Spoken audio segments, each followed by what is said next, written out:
project risk management, which is one of the knowledge areas of the PMBOK guide.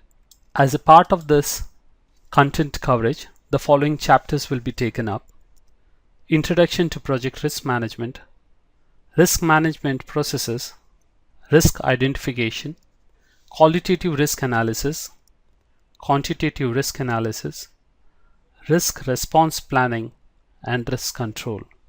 So let's understand, what does project risk management mean? Every project manager understands that risks are inherent in the project. No amount of planning can overcome risk or the inability to control risk events. In the context of projects, risk is an uncertain event or conditions that, if it occurs, has a positive or negative effect on project objectives. A risk has a cause, and if it occurs, a consequence. For example, a cause may be a flu virus or change in scope requirements. The event is that team members get stricken with the flu or the product has to be redesigned. If either of these uncertain events occur, it will impact the cost, schedule, quality of the project. Some potential risk events can be identified even before the project starts, such as equipment malfunction or change in technical requirement. A risk can have anticipated consequences like schedule slippages, cost overrun. Risk can be beyond imagination, like 2008 financial meltdown, while risk can have positive consequences such as unexpected price reduction in material. The focus of this whole topic on risk management is what can go wrong and the risk management processes that needs to be put in place. Risk management attempts to recognize and manage potential and unforeseen trouble spots that may occur when the project is implemented. Risk management identifies as many risk events as possible. What can go wrong?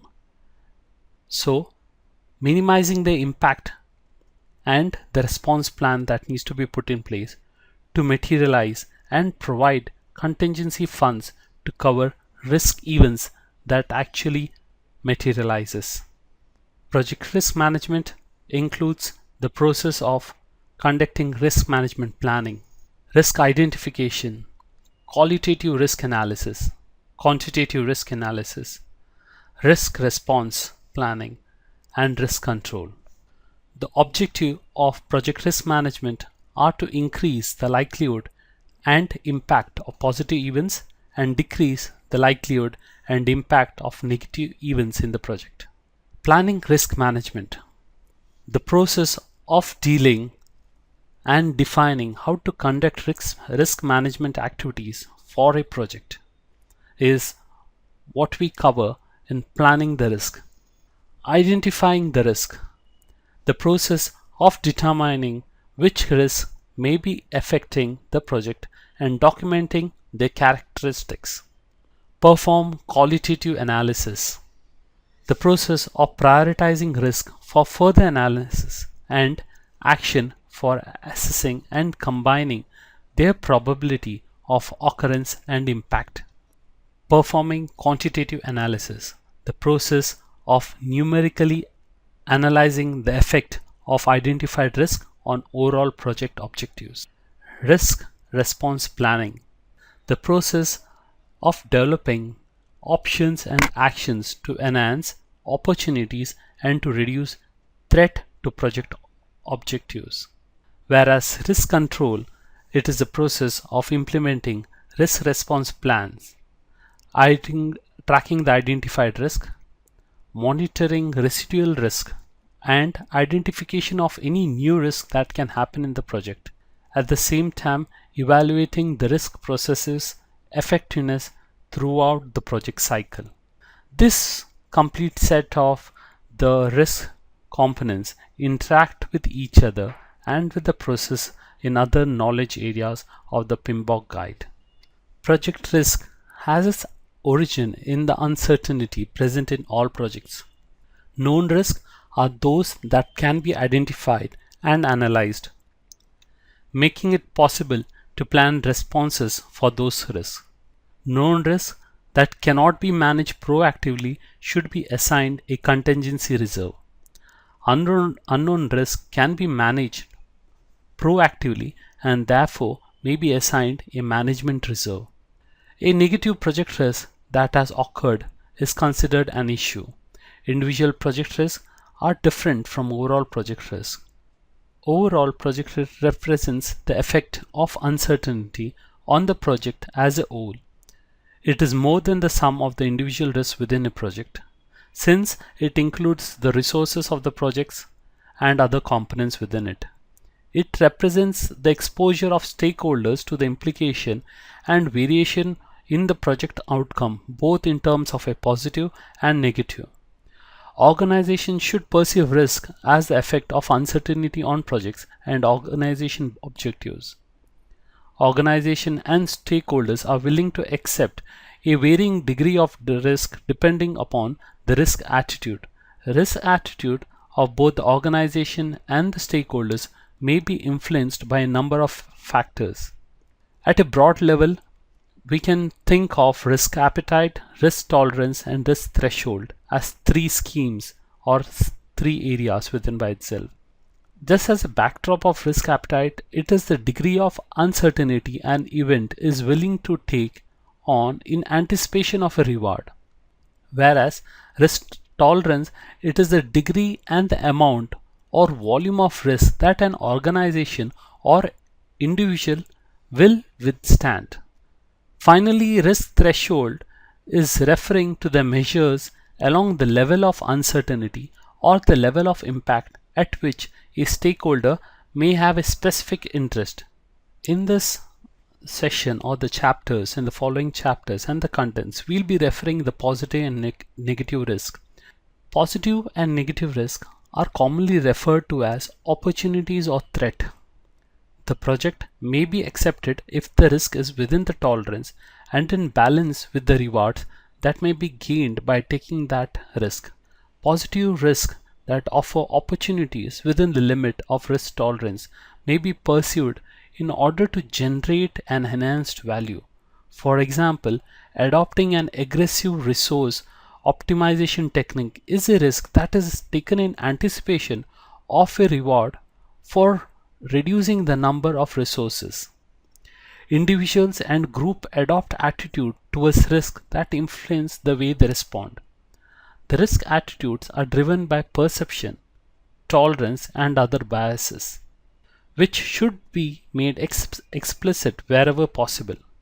A consistent approach to risk should be developed for each project, and a communication about risk and its handling should be very open and honest. Risk response reflect a organization pursued balances between risk taking and risk avoidance. To be successful, an organization should be committed to address the risk management very proactively, and it should be consistently maintained throughout the project. A conscious choice should be made at all levels of the organization, right from the top to the bottom level and bottom to the top level of management and the end users, to actively and independently identify and pursue effective risk management throughout the life cycle of the project. Project risk could exist at the moment a project is initiated. Moving forward on a project without a proactive focus on risk management is likely to lead to more problems arising from unmanaged threats. While we understand that all these components of planning a risk management, identifying risk, qualitative analysis part of it, the quantitative analysis part of it, and the risk response and the controlling risk, all of this interact and components interact and sync with each other in an overall process of the knowledge areas. Let's also try to understand at which stage of inception of the project and its impact in terms of the cost does the overall risk management roadmap sets into. For that purpose, let's analyze this figure. This figure represents a graphical model of risk management challenge. The chances of risk event occurring, example, an error in a time estimate, error in the cost estimate, or design technology are the maximum or the greatest at the initial stage or the conceptualization stage. So if you have a look at it, you will see the risk factors over here which moves from low to high. And this is the entire life cycle of the project, starting from the planning, execution and delivery stage. And this is the cost component of it. That means if the risk is high and the interception will be on the above mark of the cost, so the cost for fixing that risk event will be equally high. So at the initial stage there might be an high chances of risk, but as we go further through the project life cycle, this chances of risk occurring will diminish because there is enough clarity on the project. The cost impact of a risk event in the project is less if the event occurs earlier than later.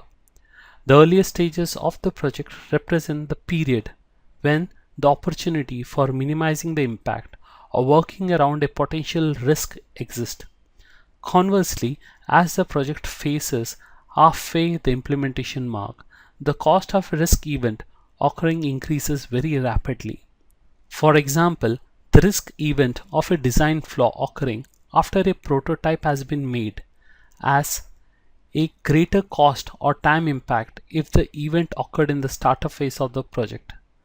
Clearly, identifying the project risk event and deciding a response before the project begins is a more prudent approach than attempting to manage the risk.